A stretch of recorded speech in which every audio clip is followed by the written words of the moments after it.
प्रश्नावली 3.1 का अब हम प्रश्न तीसरा सॉल्व करेंगे यहाँ पर। तो 2 किलो सेब और 1 किलो अंगूर का मूल्य किसी दिन 160 रुपये था। एक महीने बाद 4 किलो सेब और 2 किलो अंगूर का मूल्य 300 रुपये हो जाता है। इस स्थिति को बीजगणितीय तथा ज्यामितीय रूपों में व्यक्त कीजिए। तो पहले बीजगणितीय यानी कि समीकरण हमें बना लेना है और फिर हमें उन समीकरणों को ग्राफ में व्यक्त कर देना है, प्रदर्शित कर देना है। तो यहाँ पर पहले हम मान लेते हैं, माना 1 किलो सेब का मूल्य है x रुपये तथा 1 किलो अंगूर का मूल्य है y रुपये। ये हम मान लेते हैं सर्वप्रथम। तो ये हमने मान लिया। अब यहाँ पर हम प्रश्न अनुसार देखेंगे तो 2 किलो सेब का मूल्य हो जाएगा 2x रुपये, क्योंकि 1 किलो सेब का मूल्य है x रुपये। तो 2 किलो सेब का मूल्य हो जाएगा 2x रुपये और 1 किलो अंगूर का मूल्य y रुपये है ही है, ये हमने जो माना हुआ है। तो यहाँ पर 2 किलो सेब का मूल्य हो जाएगा 2x प्लस 1 किलो अंगूर का मूल्य है y रुपये, और ये 2 किलो सेब और 1 किलो अंगूर आए हुए हैं 160 रुपये में। तो इस प्रकार हम पहला समीकरण बना लेंगे। अब हमें चूंकि ग्राफ में प्रदर्शित करना है समीकरण को, तो और हम सीधे सीधे और हल करते हैं इसे। तो y इस तरफ ज्यों का त्यों रहेगा, 2x के बराबर के उस तरफ पक्षांतर कर देंगे तो 160, और ये 2x प्लस के उस तरफ जाएंगे तो माइनस के 2x हो जाएंगे। इसे दे देते हैं हम समीकरण 1 नाम। अब यहाँ पर दूसरी शर्त देखेंगे तो एक महीने बाद कहा गया है 4 किलो सेब और 2 किलो अंगूर का मूल्य 300 रुपये हो जाता है। तो यहाँ पर पुनः प्रश्न अनुसार 4 किलो सेब का मूल्य हो जाएगा 4x, तो यहाँ पर लिख देते हैं 4x प्लस 2 किलो अंगूर का मूल्य हो जाएगा 2y।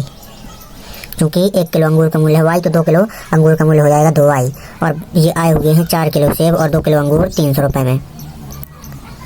तो यहाँ पर ये हमने यहाँ पर बीजगणितीय रूप में इसे व्यक्त कर दिया। अब हम और आगे सॉल्व करेंगे, क्योंकि हमें ग्राफ में व्यक्त करना है इन समीकरणों को। तो यहाँ पर 4x के बराबर के उस तरफ पक्षांतर कर देंगे तो इस तरफ बचेगा 2y और 300 ज्यों का त्यों 4x बराबर के इस तरफ आएंगे तो माइनस 4x। अब हम और आगे सॉल्व करेंगे थोड़ा, तो इसको हम अभी समीकरण नाम 2 नहीं देते हैं, इसे हम और सॉल्व कर लेते हैं। तो हम 2 का भाग देते हैं सभी में। तो यहाँ पर 2 से 2 कैंसिल हो जाएगा, तो यहाँ बचेगा y बराबर का चिन्ह लगाया, और 2 का भाग 300 में देंगे तो यहाँ आ जाएगा 150, और माइनस का चिन्ह लगाया, 2 का भाग 4x में दे देंगे तो 2x आ जाएगा। अब इसे दे देते हैं हम समीकरण नाम 2। अब हम यहाँ पर समीकरण 1 और समीकरण 2 को लेकर के हम टेबलें बनाएंगे और उनमें x का मान रखेंगे ऊपर वाली टेबल में, और नीचे यहाँ पर y का मान आता जाएगा। तो यहाँ पर हमने नीचे समीकरण 1 इस तरफ लिख लिया लाइन खींच करके ये वाला, और समीकरण 2 हमने इस तरफ ये उतार लिया। अब हम यहाँ पर नीचे यहाँ पर टेबल बनाते हैं। तो ये बना ली हमने टेबलें। ऊपर हम यहाँ पर x के मान लिखेंगे और नीचे y के मान इस समीकरण से आते जाएंगे, और यहाँ पर भी हम इस समीकरण 2 में x के मान रखेंगे ऊपर वाले बॉक्सों में, तो नीचे y के मान नीचे आते जाएंगे और हम यहाँ पर लिख देंगे। तो यहाँ पर पहले समीकरण 1 को देखते हैं हम यहाँ पर। तो यहाँ पर हम इस x की जगह पर 50 लिखते हैं, यानी कि x बराबर हम पहले 50 मानते हैं। तो यहाँ पर इस x की जगह पर 50 लिखेंगे तो 50 का गुणा 2 में हो जाएगा तो 100 हो जाएगा। तो 160 में से 100 घट जाएंगे तो 60 आ जाएगा। अब यहाँ पर हम x बराबर 60 रखते हैं, तो 60 का गुणा 2 में होगा, क्योंकि x की जगह पर ये 60 रखा जाएगा। तो 60 गुणा 2 120 हो जाएगा। तो 160 में से 120 घट जाएगा, क्योंकि माइनस का चिन्ह लगा हुआ है, तो 40 बचेंगे।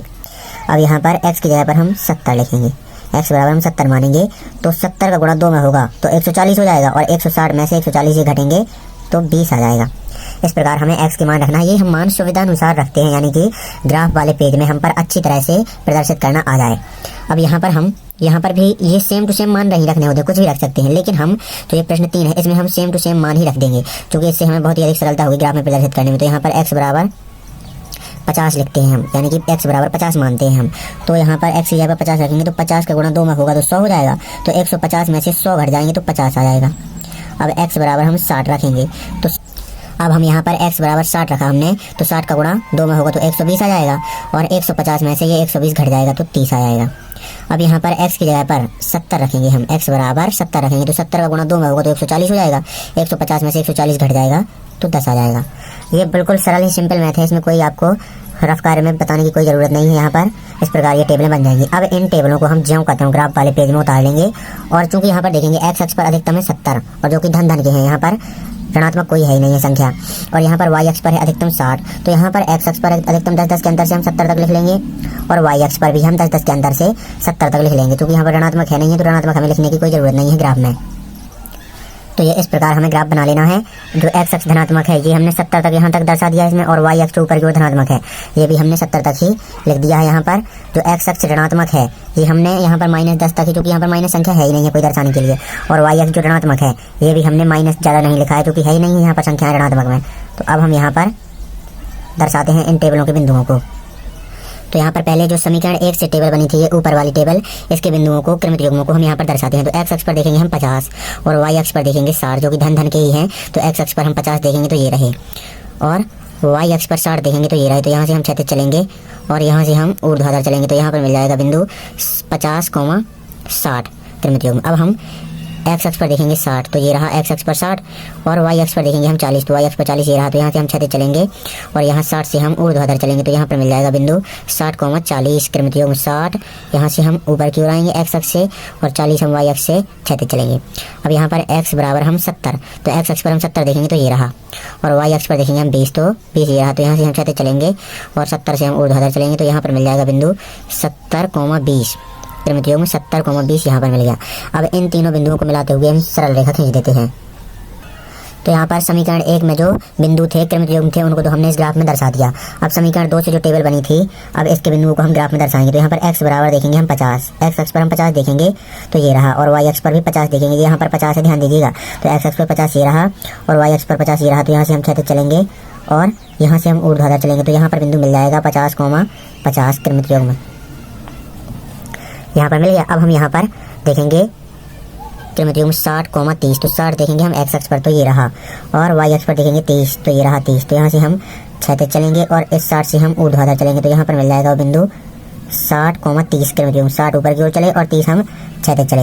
अब यहाँ पर एक्स अक्ष पर हम 70 देखेंगे, तो एक्स अक्ष पर 70 ये रहा, और वाई अक्ष पर 10 देखेंगे तो वाई अक्ष पर 10 ये रहा, ऊपर की ओर है ये वाई अक्ष।